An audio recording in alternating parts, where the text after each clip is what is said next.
এনেদৰে আমৰ আচাৰ বনালে আচাৰখিনি বৰ সোৱাদ লগা হয় আৰু ইয়াক বছৰ জুৰি খুব সুন্দৰকৈ সংৰক্ষণ কৰি থ'ব পৰা যায়। তো আজি মই মোৰ আখলত বনালোঁ আমৰ আচাৰ। আহকচোন চাওঁ মই কেনেকৈ বনালোঁ। আচাৰ বনাবলৈ প্ৰথমেই মই 4টা মজলীয়া আকৃতিৰ আম লৈ আমকেইটা ভালকৈ ধুই পানীখিনি মুচি অকণমান সময় ৰ'দত দি ভালদৰে শুকুৱাই ল'লোঁ। বাকলিৰে সৈতেও আচাৰ বনাব পৰা যায় যদিও মই বাকলিখিনি গুচাই লৈছোঁ, কাৰণ মই এইখিনি পিহনাত পিহিম।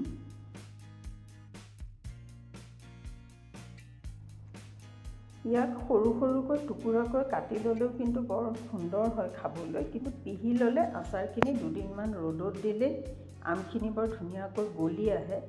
তো সেইকাৰণে মই এইখিনি পিহি লৈছোঁ আৰু ইয়াক মই চিচাৰ বল এটাত উলিয়াই ল'লোঁ বেলেগে। আৰু আন্দাজ মতে ইয়াতে এচামুচ নিমখ, এচামুচ হালধি আৰু টেবুল চামুচেৰে 2 চামুচ ভিনেগাৰ দি ভালকৈ মিহলাই ল'ম। যিহেতুকে মই পিছত আৰু হালধি আৰু নিমখ নিদিওঁ, গতিকে মই প্ৰথমতে একেটা আন্দাজতে গোটেই বস্তুখিনি ভালদৰে মিহলাই ল'লোঁ।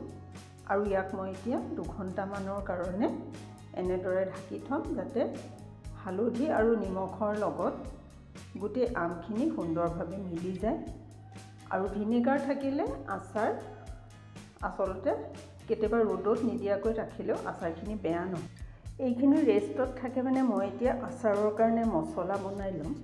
4টা আমৰ জোখত মই লৈ লৈছোঁ 1 চাহ চামুচ চফ, 1 চাহ চামুচ জিৰা, ক'লা সৰিয়হ এচামুচ, 4টা শুকান জলকীয়া, আধা চামুচ মেথি আৰু এই গোটেইখিনিক মই কম জুইত মচমচীয়া হোৱাকৈ ভাজি ল'ম।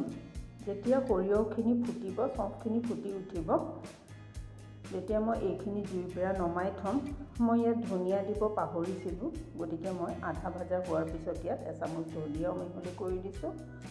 ধনিয়াৰ গোন্ধটোৱে আচাৰত বৰ ভাল লাগে, গতিকে মই 1 চাহ চামুচ ধনিয়াও মিহলি কৰি ল'লোঁ। আৰু এই গোটেইখিনিকে মই কম জুইত অকণমান ভাজি লৈছোঁ।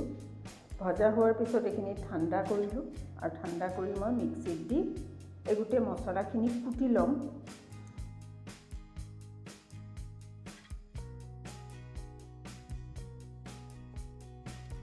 দুঘণ্টা হৈ গ'ল।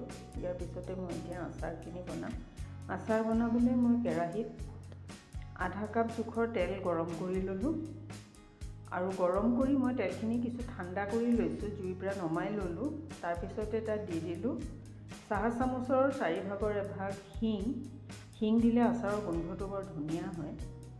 আৰু চাহ চামুচৰে 4/4 এভাগ আজৱাইন বা জনি গুটি।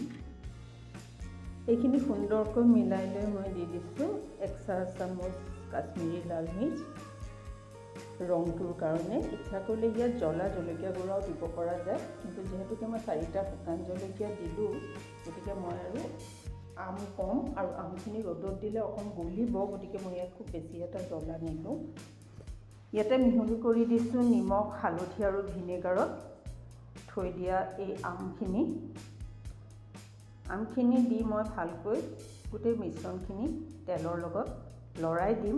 মই কিন্তু এইখিনি জুইত ৰখা নাই, অকণমান গৰম হৈ থকা তেলখিনিতে এই আমখিনি মিহলি কৰি দিছোঁ। আমখিনি ভালদৰে তেলত মিহলি হোৱাৰ পিছতে মই কুটি থোৱা মছলাখিনি মিলাই দিলোঁ আৰু ইয়াক আকৌ ভালকৈ মিহলি কৰি দিছোঁ। এনেদৰে ভালকৈ মিহলি কৰি মই ইয়াক 2-3 ঘণ্টামানৰ কাৰণে আচলতে ৰ'দত দিম, কাৰণ আচাৰ ৰ'দত দিলেহে মছলাৰ প্ৰকৃত সোৱাদটো উঠে আৰু গোন্ধটো খুব ধুনীয়া হয়। গতিকে মই এইখিনি ভালদৰে মিহলি কৰি লৈ ইয়াক 2 ঘণ্টামানৰ কাৰণে ৰ'দত দিম।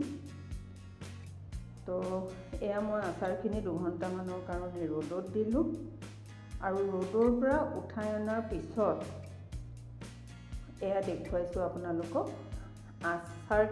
আমখিনিয়ে গোটেই তেলখিনি শুহি লৈছে, গতিকে মই ইয়াত আকৌ আধা কাপমান পৰিমাণৰ তেল মিহলি কৰি দিছোঁ আৰু এই তেলখিনি মই গৰম কৰি ঠাণ্ডা কৰি ইয়াত মিলাইছোঁ। তেলখিনি মিহলোৱাৰ পিছত মই ৰাতিটো আচাৰখিনি এনেকৈয়ে থৈ দিম আৰু পিছদিনাখন মই আকৌ 2-3 ঘণ্টাৰ কাৰণে এই আচাৰখিনি ৰ'দত দিম। যাতে মছলা, তেল আৰু আম গোটেইখিনি ভালকৈ মিহলি হয় আৰু আমখিনিও অকণমান ৰ'দৰ তাপত গলি যায়। এই দ্বিতীয় দিনাখন ৰ'দত দিয়াৰ পিছত আচাৰখিনি কমি আহিছে, আমখিনি গলি গ'ল প্ৰায়। গতিকে এতিয়া মই এই আমখিনি বৈয়ামত ভৰাই থ'ম। আগৰে পৰা ভালকৈ ধুই ধাই চাফা কৰি থোৱা এটা বহল মুখৰ জাৰত মই এতিয়া আচাৰখিনি ভৰাম। ইচ্ছা কৰিলে এইটো অৱস্থাটো অকণমান তেল মিহলাব পৰা যায়, কিন্তু মই যিহেতুকে মোৰ আমখিনি কম আৰু মই এনেও আচাৰত অকণমান কম তেলেই ব্যৱহাৰ কৰোঁ, গতিকে মই ইয়াত আৰু এক্সট্ৰাকৈ তেল দিয়া নাই। মই এই গোটেই আচাৰখিনি সৰু বৈয়াম এটাত ভৰাই লৈছোঁ। বৈয়ামত ভৰোৱাৰ পিছতো মই ইয়াক আকৌ 2 দিনমান ৰ'দত দিম, কাৰণ ৰ'দত দিয়াৰ লগে লগে আমখিনি গলিব আৰু তললৈ যাব, তেতিয়া তেলখিনি ওপৰলৈ উঠি আহিব।